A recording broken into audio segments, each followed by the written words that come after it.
Hello class. Welcome back बच्चों। लो प्यारे बच्चों, स्टार्ट कर रहे हैं नया लेक्चर। बाबू, आज के लेक्चर में चैप्टर नंबर 1 खत्म हो जाएगा। एक बात साथ साथ ये बेटा, आज का लेक्चर कल बेटा न्यूमेरिकल सॉल्व कराएगा। आज लेक्चर समझ में आया या आप एब्सेंट हुए जो भी हुए, कल कुछ नहीं समझ में आएगा। कल मैंने 9-10 न्यूमेरिकल कराने हैं जो आज के लेक्चर पर ही बेस्ड हैं सारे के सारे। ठीक है जी। और आप एक्सपेक्ट करो एक आध न्यूमेरिकल इस चैप्टर से आपके कमिंग हाफ ईयरली एग्जाम में भी। ठीक है जी। और कल छुट्टी मारने की गलती मत कर लेना। मेरे पास कोई ऐसा मौका नहीं है, ना मेरे से उम्मीद करना कि आप एब्सेंट हुए और आप प्रॉब्लम लेके लाइन में खड़े हो। जिस तरीके से आप मेरे टाइम की रिस्पेक्ट कर रहे हो वैसे मैं आपके टाइम की रिस्पेक्ट करता हूँ। करना बेटा, चर्चा शुरू करते हैं। पहले कल की 3 बातें रिवीजन में, और फिर बेटा एक नई बात, और आज की बात most most important, opportunity cost क्या बेटा। सिंपल भाषा में बोले तो सेक्रीफाइस, और टेक्निकल भाषा में बोले तो नेक्स्ट बेस्ट ऑल्टरनेटिव फॉरगॉन। जो अगला बेस्ट ऑल्टरनेटिव आपने छोड़ दिया वही बेटा अपॉर्चुनिटी कॉस्ट है।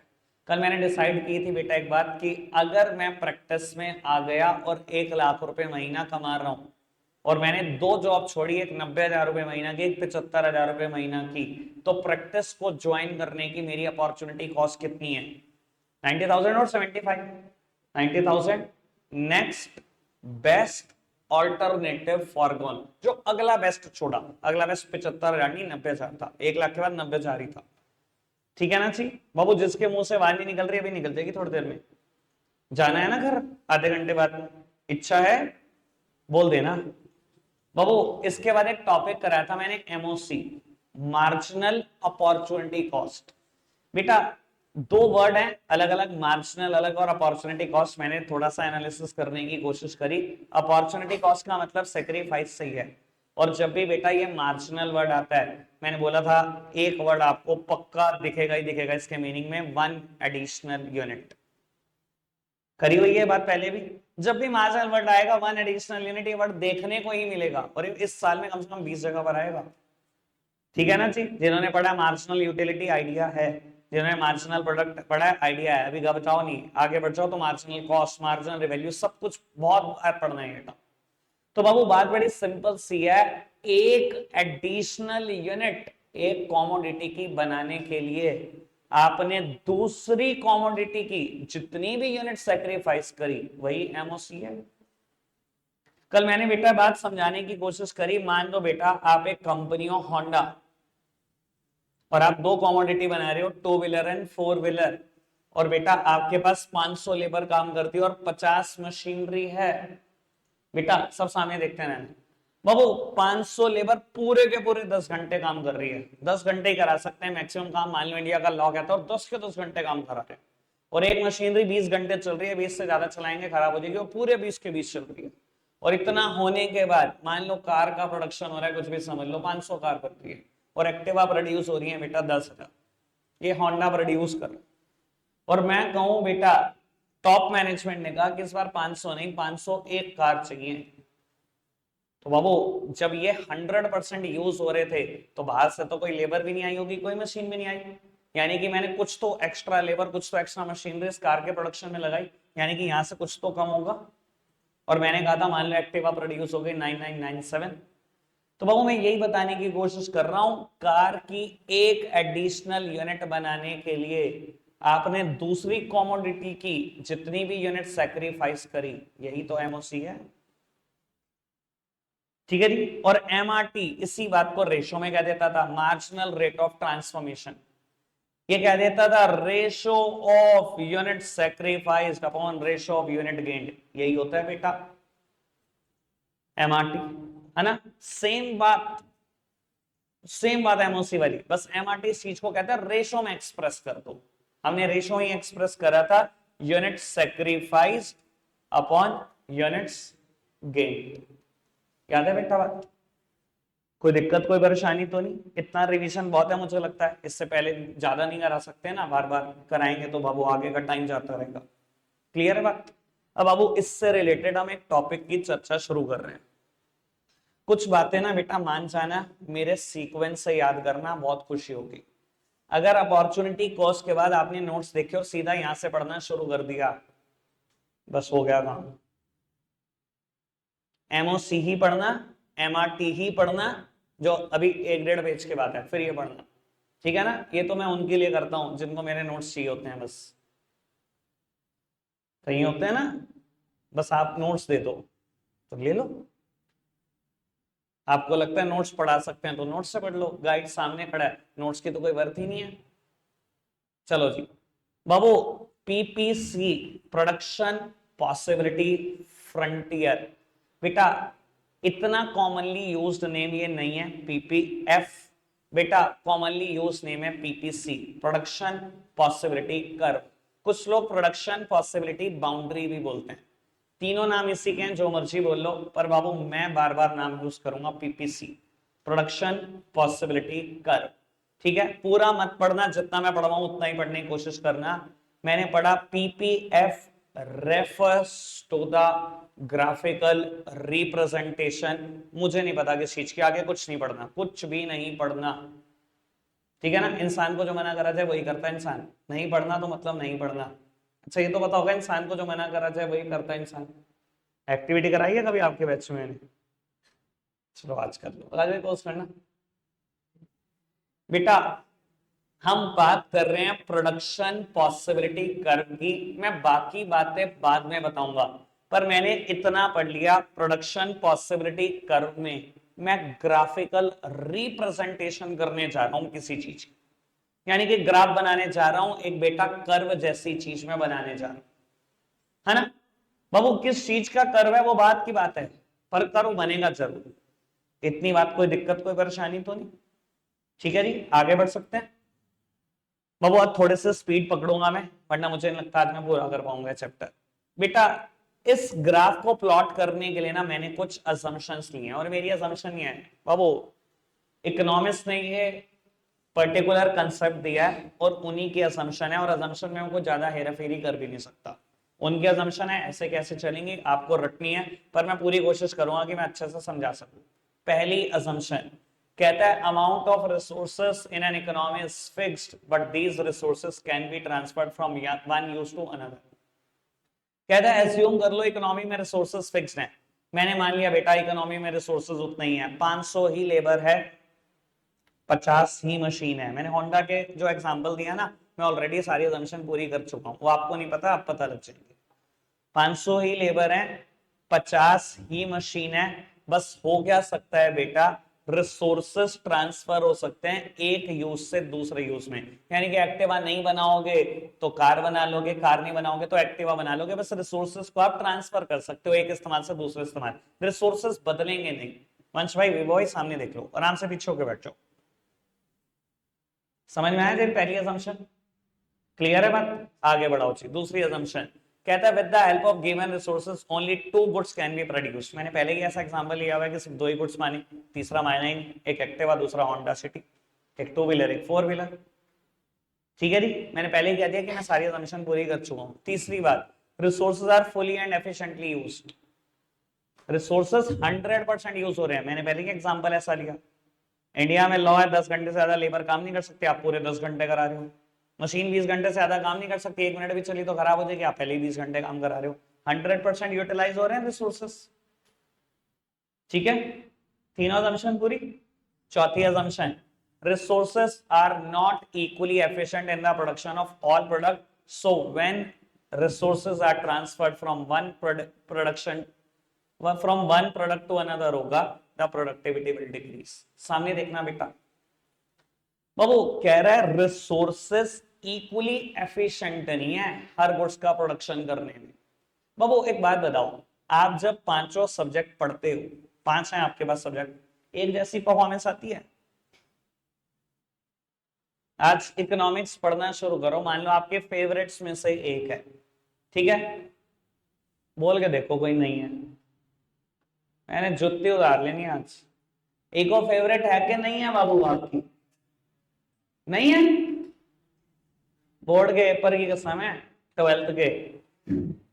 हाँ जी बाबू, मान लो eco one of the favourite है, आज आप पढ़ने बैठे 1 घंटा पढ़ा इको, बाबू 5-6 पेज लर्न करके साइड कर दिए। बेटा मान लो इंग्लिश उतनी फेवरेट नहीं है, 1 घंटा पढ़ने बैठे, आउटपुट आया सिर्फ 2 पेज। सर ऐसा होता होगा, सबके साथ होता है, ठीक है ना, फेवरेटिज्म नाम की भी कोई चीज होती है। सर मैं यही बात बताने की कोशिश कर रहा हूं, कहते हैं रिसोर्सेस इक्वली एफिशिएंट नहीं है in production of all the goods. अगर आप उनको वन यूज से अनदर यूज में ट्रांसफर करोगे तो प्रोडक्टिविटी गिर सकती है। मान लो मेरी लेबर है, ज्यादातर एक्टिवा बनाती है, एक्टिवा बनाना भी आसान है और उनका इंटरेस्ट की भी चीज है, तो एक्टिवा में तो प्रोडक्टिविटी बहुत आती है उनकी। लेकिन मैंने अगर उनको ट्रांसफर करा कि आज एक्टिवा ना बनाओ, आज कार बना लो, कहता है उनकी प्रोडक्टिविटी गिर सकती है, क्योंकि दोनों जगह पे सेम आउटपुट नहीं देते, वो इक्वली एफिशिएंट नहीं है दोनों काम करने में। समझ में आ रही है बात? हो सकता है कार बनाना मुश्किल लगता हो, इस वजह से नहीं आती, हो सकता है उनका इंटरेस्ट ना उस चीज में, उस वजह से नहीं आती। सेम बात आपके साथ भी होती है, मैथ्स मुश्किल लगती है जिनको उनका आउटपुट आता ही नहीं, चाहे बैठे रहें लेके। सर होता है, सबके साथ होता है, कोई हम अनोखे नहीं है, कोई दिक्कत कोई परेशानी तो नहीं। चारों बातें clear. And last one, the level of technology is assumed to be constant. बेटा ये जो मैंने 500 मशीन मानी है, एक जैसी टेक्नोलॉजी की मानी है, अब कोई नई मशीन नहीं आएगी किसी नई टेक्नोलॉजी की, कहता है टेक्नोलॉजी को कांस्टेंट मान लिया जी। पांचवा असम्पशन क्लियर, सामने देखें।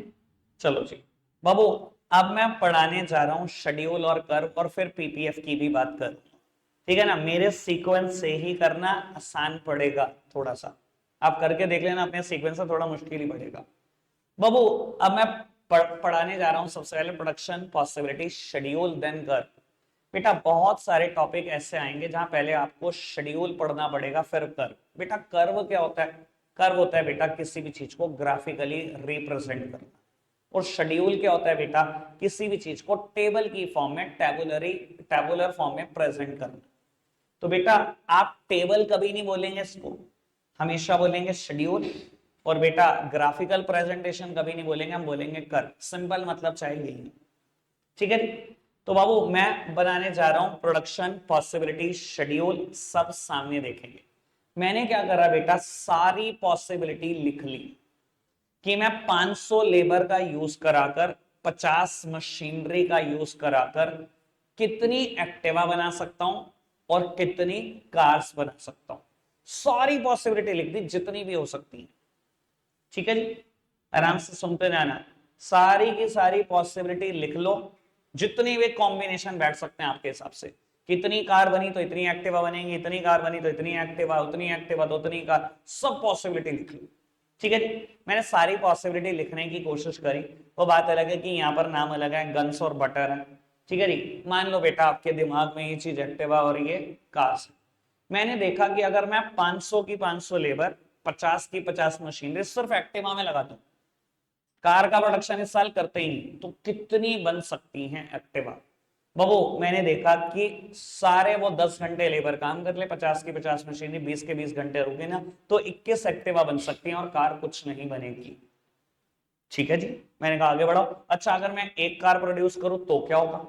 बेटा मैंने एक कार प्रोड्यूस करी तो मैंने देखा कि कहीं ना कहीं एक्टिवा से भी कुछ ना कुछ सेक्रीफाइस हो, क्योंकि रिसोर्सेस 100% यूज हो रहे थे। बाबू एक्टिवा एक सेक्रीफाइस हो गई, यानी कि 20 एक्टिवा बनी, इस बार एक कार बन गई। आगे बढ़ो जी। मैंने कहा 2 कार बनवाए तो क्या होगा? तो मैंने देखा 18 एक्टिवा ही बनी। 3 कार बनाए तो क्या, 4 कार बनाए तो क्या, 5 कार बनाए तो क्या, और सिर्फ कार ही बनाए तो क्या, ठीक है जी। सारी की सारी जितनी पॉसिबिलिटी मुझे समझ में आई मैंने सारी चिपका दी, ठीक है जी। अब काम की बात क्या है ये आराम से सुनना प्लीज। सर एक बात बताओ, एक एडिशनल यूनिट कार की बनाने के लिए मैंने एक्टिवा की जितनी भी यूनिट सेक्रीफाइस करी, क्या यही एमओसी होता है? एमओसी क्या होता है? एक कॉमोडिटी की एक एडिशनल यूनिट बनाने के लिए दूसरी कॉमोडिटी की जितनी भी यूनिट सेक्रीफाइस करी, वही तो होता है ना एमओसी। तो अब वो कार की एक एडिशनल यूनिट बनाने के लिए मैंने एक्टिवा की कितनी यूनिट सेक्रीफाइस कर दी यहां पर? एक, यही तो एमओसी है। सर ये देखना एमओसी क्या है, 1 और एमआरटी इस चीज को कैसे लिखवाता था, unit sacrificed upon unit gain. कितनी यूनिट सेक्रीफाइस करी, 1 गन। कितनी गेन करी, 1 बटर। कोई दिक्कत कोई परेशानी तो नहीं, आगे बढ़े बाबू। एक के बाद मैंने अगर 2 बनवाई तो कार की एक और एडिशनल यूनिट बनाने के लिए एक्टिवा की जितनी यूनिट सेक्रीफाइस करी, यही एमओसी इस बार कितनी सेक्रीफाइस हो गई, 2। एमओसी 2, और अगर एमआरटी की फॉर्म में लिखना चाहे तो 2 गन 1 बटा unit sacrifice upon unit gain. ऐसे ही बेटा ये बाद में हो गई 3, ये बाद में हो गई 4, ये बाद में हो गई 5, ये बाद में हो गई 6।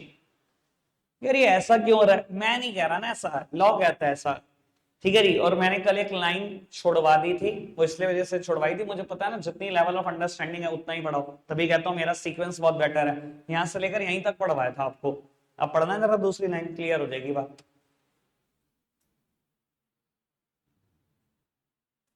पीपीसी के केस में एमओसी हमेशा इंक्रीजिंग ही माना जाता है, यानी कि हमेशा यूनिट का सैक्रिफाइस बढ़ता चला जाएगा।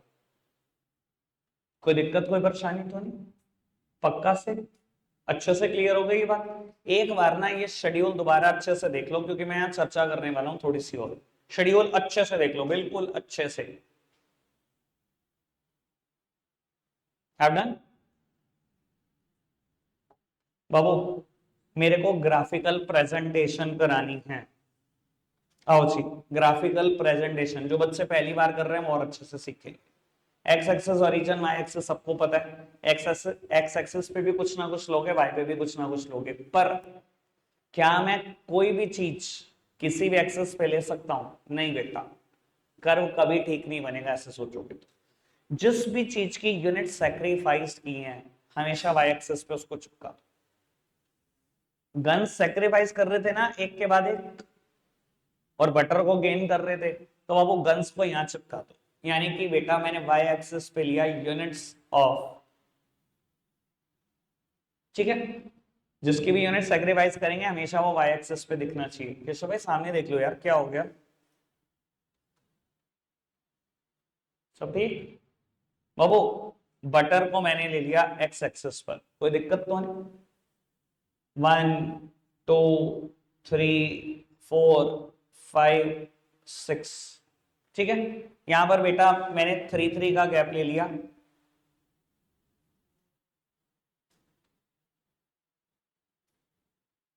सामने देखेंगे अब सब। पहली बार जो जो ग्राफ बना रहे हैं वो बिल्कुल कंसंट्रेशन से सामने देखेंगे बाबू। पहली पॉसिबिलिटी थी, उसका नाम हमने ए दिया हुआ था, जहां हमने 21 गन्स प्रोड्यूस करी और बेटा 0 बटर, है ना। तो पहला पॉइंट यही है। सेकंड, हमने 1 यूनिट ऑफ बटर प्रोड्यूस करा लेकिन गन की 20 यूनिट्स प्रोड्यूस करी, है ना। फिर 2 यूनिट और 18, देन बाबू 3 और शायद 15, फिर 4 और 11, देन 5 और शायद यहां पर 6, नहीं 6 ही थे ना, हाँ, और 6 और 0। सारी पॉसिबिलिटीज आ गई। और बेटा जब आप इसको ड्रॉ करोगे तो ये ड्रॉ तो होगा, पर अभी देखो मेरे पास कोई स्केल का तो यूज कर नहीं रहा हूं, मैं फ्री हैंड कर रहा हूं। बेटा जो इसकी शेप नजर आएगी वो कैसी होगी, कॉनकेव टू ओरिजिन, ठीक है ना। इसकी शेप होगी हमेशा कॉनकेव टू ओरिजिन। रीजन मैं बताऊंगा, फिलहाल मैं बता रहा हूं शेप इज कॉनकेव। कोई दिक्कत कोई परेशानी तो नहीं, समझ में आ गई बात अभी तक, ठीक है बाबू। अब एक बार मैं वो लाइन पढ़वा देता हूं जो लाइन मैंने छुड़वा दी थी। ये देखो बेटा, ये है प्रॉपर कर्व, ठीक है। इसकी एक्सप्लेनेशन भी है। कर्व के नंबर नहीं मिलते अगर कर्व की आप एक्सप्लेनेशन नहीं लिखते तो। बी वेरी फोकस्ड कि एग्जाम में पीपीसी आए तो सिर्फ शेड्यूल कर मत बना के आ जाना, एक्सप्लेनेशन चाहिए क्या कैसे बनाया आपने, ठीक है। अब वो पीपीसी बताता क्या था? ग्राफिकल रिप्रेजेंटेशन तो है, ग्राफ तो है, ग्राफ तो मैंने दिखा दिया, ग्राफ है किस चीज का बाबू? PPC refers to the graphical representation of possible combination of two goods that can be produced with given resources and technology. बाबू ये क्या है? ग्राफिकल रिप्रेजेंटेशन है of possible combination of two goods, कि दो गुड्स के कितने पॉसिबल कॉम्बिनेशन बन सकते हैं। यही तो सब हमने प्लॉट करे with the given resources and technology. सारे रिसोर्सेज सारी टेक्नोलॉजी का इस्तेमाल कर लो, दो गुड्स के क्या कॉम्बिनेशन बन सकते हैं, यही तो प्लॉट करना पीपीसी है। कोई दिक्कत कोई परेशानी तो नहीं? अब वो पीपीसी की दो प्रॉपर्टी होती हैं, आराम से सुनना बेटा। सबसे पहली property, PPC is always downward sloping, downward sloping. और बेटा ये बात अगर आज आप अच्छे से सुन लोगे तो 12th क्लास तक मार नहीं खाओगे। ये डाउनवर्ड स्लोपिंग क्यों है? ऐसा क्यों डाउनवर्ड स्लोप क्यों कर रहा है? बेटा मैं बात बताने की कोशिश कर रहा हूं, दोबारा आराम से सुनना। ये डाउनवर्ड ही क्यों स्लोप कर रहा है? बेटा आपने क्या करा, यहां से ना 1 यूनिट बढ़ाई, और इधर पहले तो थी 21 यूनिट गन की, ये बेटा हो गई 20। आपने बेटा यहां से 2 यूनिट बढ़ाई, ये होगी 18। बाबू यहां से आपने 3 यूनिट बढ़ाई, यहां से हो गया ये 15। जैसे ही 4 हुई ये हो गई 11। बाबू आप शायद देख पा रहे हो कि नहीं पा रहे हो, there exist a inverse relationship between these two goods. ये इनवर्स रिलेशनशिप नहीं आपको दिखाई दे रही? राघव भाई क्या कर रहे हो ऐसा?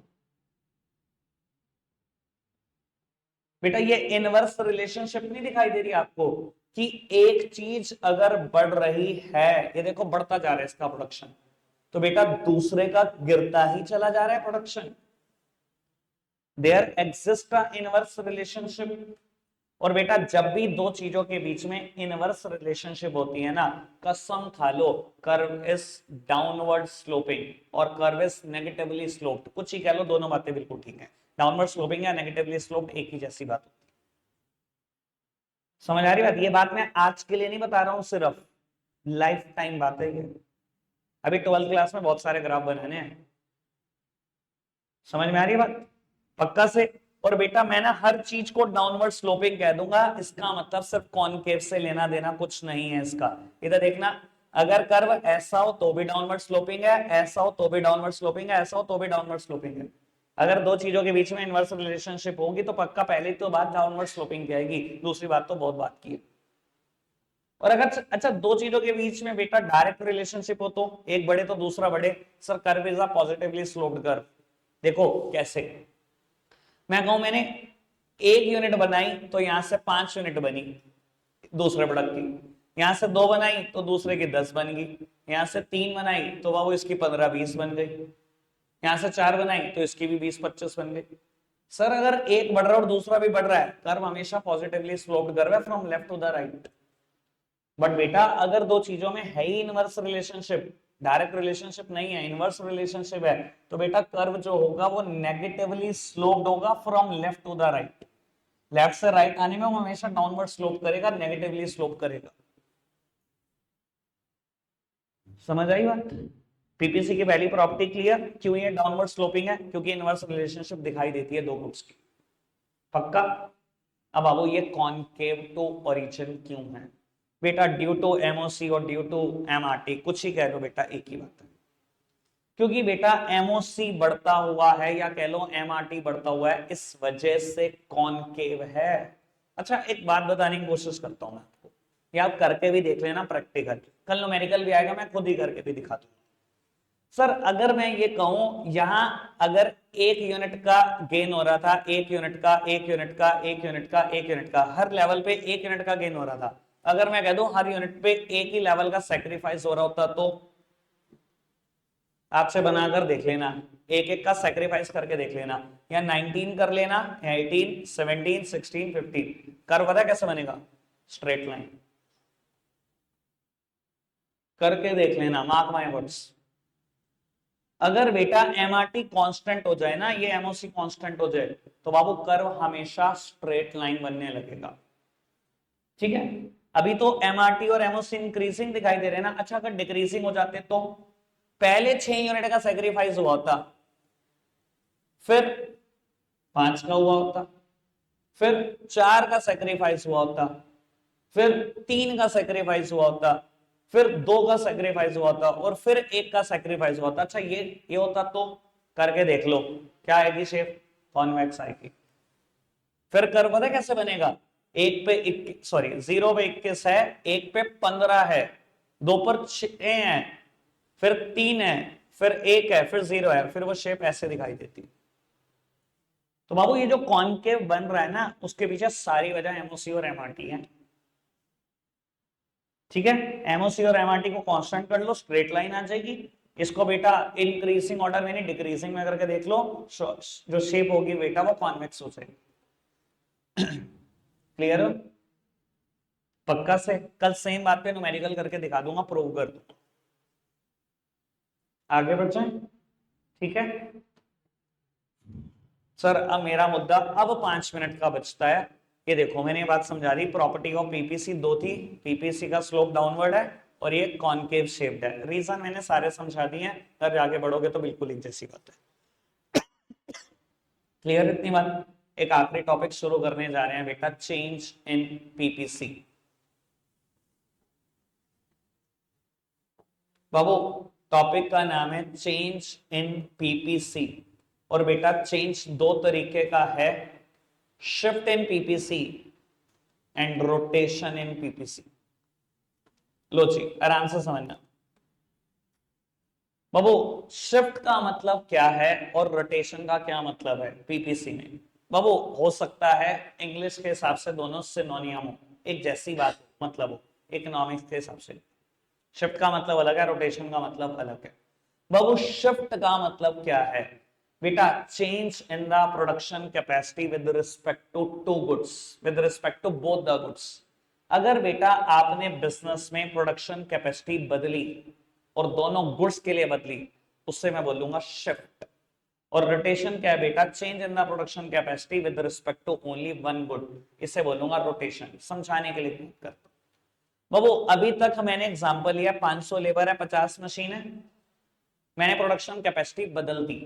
मैंने क्या करा बेटा, मैं 100 लेबर और ले आया और बेटा 20 मशीन और ले आया।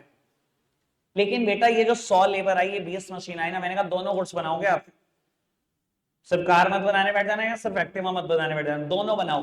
थोड़ी एक्टिवा बढ़ा दो, थोड़ी सी कार बढ़ा दो।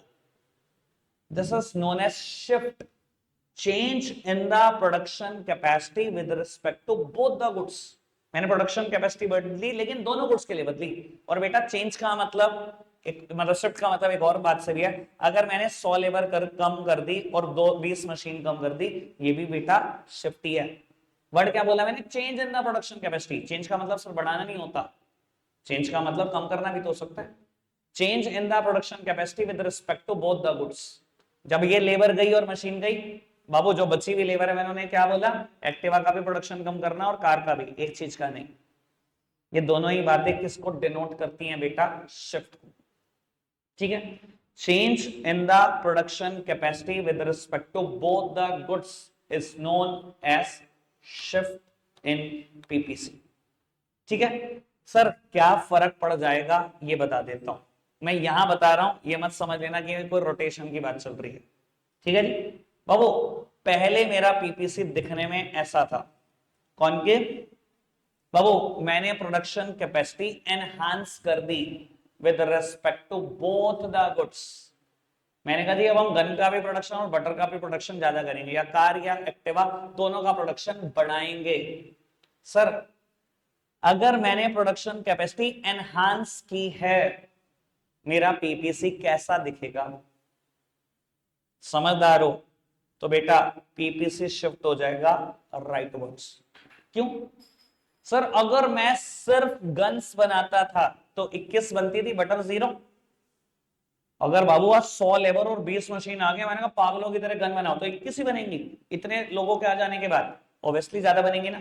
और अगर मैंने इनको कह दिया सिर्फ बटर बनाने लग जाओ, सिर्फ 6 बटर बन रहे थे और 0 गन्स बन रही थी, मैंने कहा आप 100 लेबर मैंने बढ़ा दी, 20 मशीन नहीं बना रहे, गन भी फालतू बना दो, सॉरी बटर फालतू बना दो तो अब 6 नहीं बनेंगे ऑब्वियसली, 7 8 9 कुछ तो फालतू बनेंगे। दिखाई दे रहा है बेटा पीपीसी कहां शिफ्ट होगा, हमेशा राइट वर्ड्स। और समझदार हो, अगर मैंने बेटा इसमें से 100 लेबर कम कर दी और 20 मशीन कम कर दी, मेरा पीपीसी कहां शिफ्ट होगा? समझ में आती है बात? Easy one. आगे बढ़ जाए बेटा। रोटेशन का मतलब क्या होता है? रोटेशन का मतलब क्या है? Change in the production capacity with respect to only one good. एक गुड से रिलेटेड बेटा प्रोडक्शन कैपेसिटी में चेंज कर देना। वो चेंज यही हो सकता है, ये भी हो सकता है। बाबू इसके कर में क्या फर्क पड़ जाता है, थोड़ा सा काम की बात है, थोड़ा सा आराम से समझना। पुराना पीपीसी ये रहा बेटा, क्या हुआ, मैंने प्रोडक्शन कैपेसिटी एनहांस कर दी। आकाश भाई पोस्ट करना। बाबू change in the production capacity with respect to only one good is known as rotation. यही रोटेशन है बाबू। इस बार आपने प्रोडक्शन कैपेसिटी एनहांस कर दी और बेटा बोला कि आप ना सिर्फ बटर फालतू बनाना, गन पे कोई एक सिंगल मिनट भी फालतू बनाने की जरूरत नहीं है, जैसे बन रही है बिल्कुल वैसे बनती रहे। सर आपको पता है कर्व कैसा दिखाई देगा? सर बटर फालतू बनाना है ना, बटर मैंने एक्स एक्सेस पे लिया था क्योंकि यूनिट ऑफ गन सेक्रीफाइस होती है। ये कर्व पता है कैसे होगा? ये सिर्फ रोटेट होगा टुवर्ड्स माय राइट, लेकिन बेटा इसे ही रोटेशन बोलते हैं जहां एक एक्सेस में कोई फर्क नहीं पड़ा। गन्स का प्रोडक्शन पहले भी 21 था, 21 ही रहेगा, कोई गन्स के प्रोडक्शन में चेंज नहीं है। जब आपने बोला बटर का प्रोडक्शन ही बढ़ाना, जितनी भी लेबर फालतू आई है, जितनी भी मशीन, तो बाबू ये कहां शिफ्ट करेगा? Towards my right. और अगर बेटा मैंने प्रोडक्शन कैपेसिटी एनहांस नहीं बल्कि कम की है, चेंज का मतलब दोनों से होता है ना, तो बेटा ये कर्व कुछ ऐसे शिफ्ट हो जाएगा। सर बटर ही कम होगा, आपने यही बोला है ना अपनी लेबर को, अपने मशीन को यही इंस्ट्रक्शन दिए ना, सिर्फ बटर में ही करना चेंजेस। कोई दिक्कत कोई परेशानी तो नहीं? तो गन का तो प्रोडक्शन गिनने नहीं वाला। सेम वे पहला कर्व ये था, प्रोडक्शन कैपेसिटी एनहांस करी आपने, आपने बोला सिर्फ गन्स का ही प्रोडक्शन बढ़ाना है, दैट्स इट, सिर्फ गन्स का ही, बटर में कोई भी चेंज ना दिखाई दे, तो एक कर्व कुछ ऐसे होगा। और अगर बेटा प्रोडक्शन कैपेसिटी आपने कम करी, ऐसे बाबू, अगर आपने कह दिया सिर्फ गन्स का ही प्रोडक्शन कम करना क्योंकि आपने प्रोडक्शन कैपेसिटी कम कर दी है, तो बाबू चेंज जो दिखाई देगा वो ऐसा दिखाई देगा, बटर पे कोई भी इशू, कोई भी चेंजेस नहीं होंगे। ठीक है जी, खत्म चैप्टर मेरी तरफ से बिल्कुल पैक्ड है, सिर्फ न्यूमेरिकल। ठीक है बाबू, सीरियसली घर जाकर पढ़ने की जरूरत है चीजों को, क्योंकि लगभग 10 पेज के नोट्स मैंने 3 दिन में करा दिए। रखते हैं आज के लिए इतना ही है प्यारे बच्चों, बाय बाय।